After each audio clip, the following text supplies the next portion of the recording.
Grabe guys, totoo nga talaga. Yung mga pera na pinaghahati-hatian na galing sa maleta, paldong-paldo sila, o di ba? Tingnan nyo guys. Tapos hindi pa rin kayo naniniwala.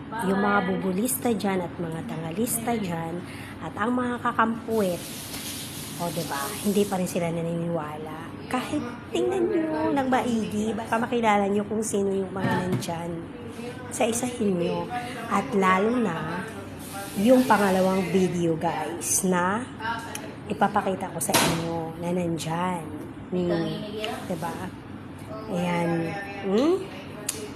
Tingnan nyo mga idol. Kung nagsisinungaling ba ang Ethan Morales. O, ayaw nyo pa rin tanggapin kahit may mga ebidensya na. Grabe talaga mga idol, mga kababayan. Sagad hanggang kaluluwa na talaga yung kanilang mga kadimunyuhan. Diba? Grabe, mga wala ng hiya sa katawan. Hindi na sila natatakot gumawa ng kalukuhan. Kasi alam nila na mayroon magpoprotekta sa kanila. Mga putang ina talaga.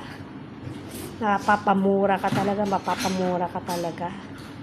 Grabe, andyan si Tito Soto, guys. O, nandyan siya sa likod. Kilalanin niyo yung mga nasasakay sa helicopter. Grabe. Yan, dyan. Yung nasa, yan. O, si Tito Soto. Kaluka, diba? Paldo. Grabe, maleta pa more. When's maleta? Malita talks.